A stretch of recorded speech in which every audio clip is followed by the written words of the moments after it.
from the Dolphins to the Broncos. And I started to ask myself, well, that's not bad. They didn't give up much, the Broncos, to get a really good receiver.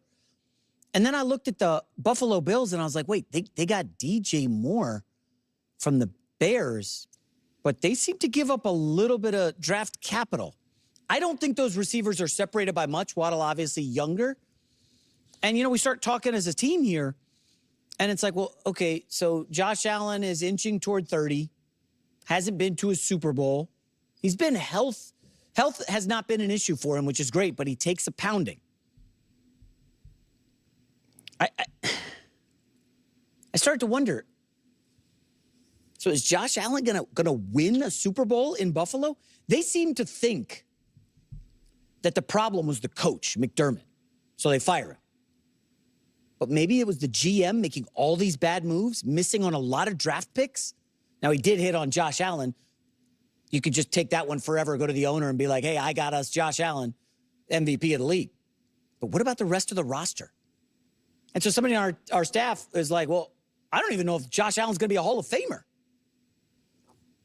And so the Oscars happened over the weekend. What? And you guys saw Paul Thomas Anderson had that great movie, One Battle After Another. And he finally won an Oscar. He's 55 years old. Did you know he had been nominated for 11 Oscars himself, had never won one? Guy's been making movies since Boogie Nights in the mid-90s.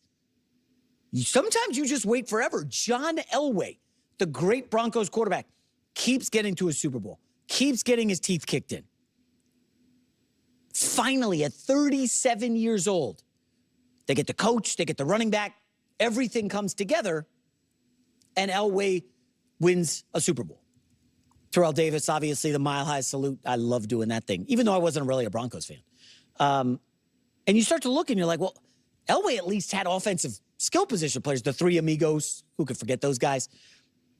And you look at the Bills and you're like, is Josh Allen going to get the supporting cast? Has the GM done enough? And the problem is, and I think I said this the last time I was hosting, like, the Super Bowl window seems to be shrinking. This past season was the year, right? Chiefs down, Mahomes hurt, Ravens miss, Lamar dinged up, Joe Burrow hurt, Bengals miss. It was like, Patriots, Broncos, where the hell did these guys? Jaguars? What's going on here? And we know the AFC is ridiculously loaded. NFC is top heavy. You got the Rams. Then there's, a little space. And you've got, the Bears are there, the Lions, the Packers, obviously the defending champion Seahawks, Niners probably, Eagles. It's just a lot of good, but not great. The Rams are the only great team in the NFC. You look at the AFC, because the quarterbacks are so spectacular. Burrow, Mahomes, Allen, Lamar Jackson, Justin Herbert, but the teams are more well-rounded. The Patriots, the Broncos. I don't know. Do the Jags qualify? I don't know. The Texans have a really good roster as long as CJ Stroud doesn't vomit all over himself in January. All right. Hold on. What exactly are we doing here? Seriously, what's the conversation we're having? You're sitting here telling me the AFC is loaded with talent from top to bottom, while the NFC is just top-heavy. Okay, let's go with that. So then answer me this. Which conference actually had the more competitive playoffs? Was it the NFC or the AFC? I'm trying to understand what we're even debating right now. Let's look at the facts. The Baltimore Ravens didn't even make the postseason. Neither did the Cincinnati Bengals. And the Kansas City Chiefs, the defending champions, also missed the playoffs. So, with all that in mind, what exactly is the argument here? What are we even saying? And then there's this other narrative floating around. People want to claim the New England Patriots only snuck into the playoffs because they had a cupcake schedule. The argument is they got to beat up on teams like the New York Jets and the Miami Dolphins. Again, I have to ask, what are we even talking about? Is this really the level of discourse we're at? Then, to top it all off, we're actually questioning whether Josh Allen is a future Hall of Famer. Did I hear that correctly? Who are you people right now? Because to even pose that question is absolutely absurd. It's one of the most ridiculous things you could possibly suggest. Snorts. Seriously, it's just an insane statement to make. And while we're on the subject, let's talk about Sean McDermott. He's been labeled as a problem, and I get why. His defense hasn't been good enough. Year after year after year, especially in the playoffs, his defensive units have let down their Hall of Fame quarterback. Now, early in the Josh Allen era, McDermott did field some great defenses. Even then, though, they had a tendency to drop the ball when it mattered most on that side of the ball. But as the years went on, 2021, 2022, 2023, 2024, 2025, it became undeniable. Those defenses were simply not good. And here's something I need to make clear. Sean McDermott isn't just the head coach in a vacuum. He's the big picture guy.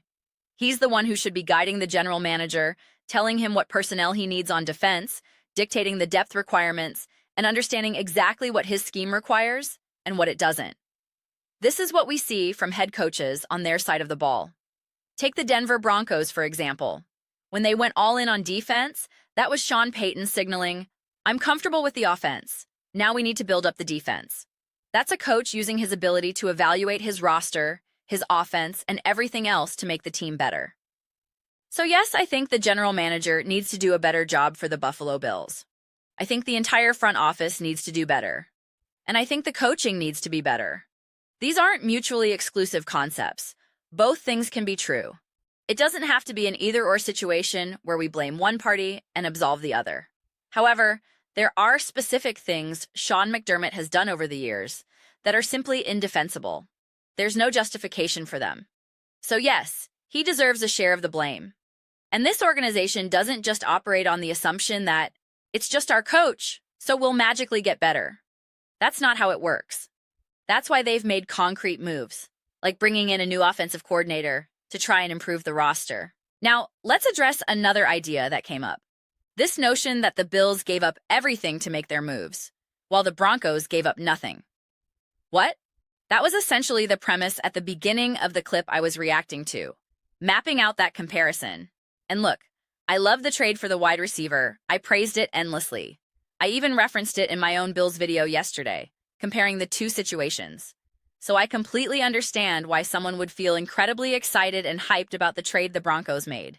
I understand why someone might even feel better about that move than what the Bills did in acquiring DJ Moore. But just because the Broncos trade looks flashier doesn't mean what the Bills did was wrong or flawed. It's not a zero-sum game. Also, let's not forget, the Bills kept their first-round pick. And I think that matters. Look, I'll be honest, I go back and forth on this. The whole value of late first-round draft picks is something I wrestle with. It changes year to year. That's the key thing. It's never a constant. And the more drafts I talk about, share opinions on, and watch unfold, the more I realize something. People make up a lot of nonsense about the draft. Everyone's always saying, this draft is so deep, or this draft isn't deep at all, or next year's draft is going to be super deep. It feels like people are just making things up and repeating them.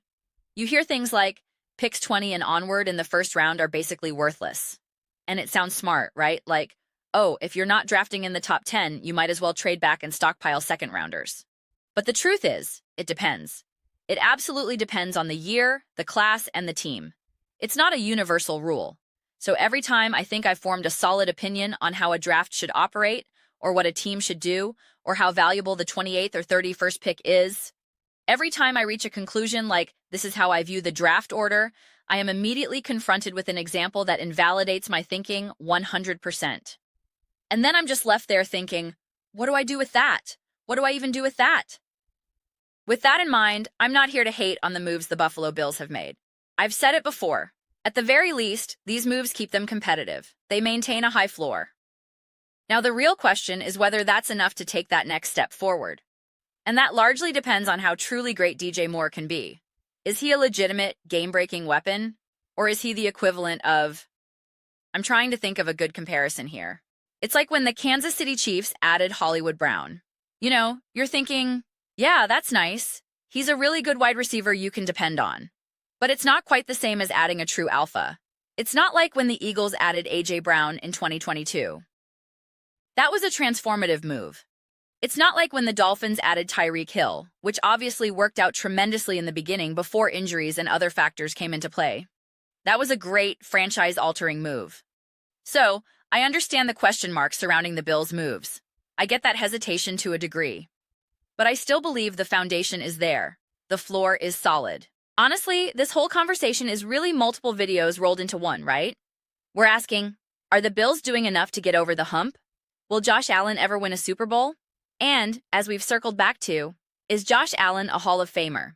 Especially with the host on vacation and us being in the thick of the off-season, I'm tempted to just break this into 3 separate videos. I'm not going to do it because it's Josh Allen, and I'm sure we'll have plenty of opportunities to have these conversations over the next few months. But come on, are we really going to question whether Josh Allen is a Hall of Famer? Anyway, those are my thoughts. I'd absolutely love to hear yours. What do you all think about the Buffalo Bills and their potential inability to win a Super Bowl? Let me know in the comments. I read every single one, whether you agree with me or disagree with me. Either way, let's get a discussion going. Let's have some spirited debates, but ultimately, let's just have some fun. And please do consider subscribing. We're building an amazing community here, and I'd love to see you be a part of it. I want to build something we all genuinely feel connected to, something we're all excited to be a part of. I think we're well on our way to doing that. Don't forget to give this video a thumbs up, as it really helps with visibility and the algorithm. Thank you so much. I'll see you next time.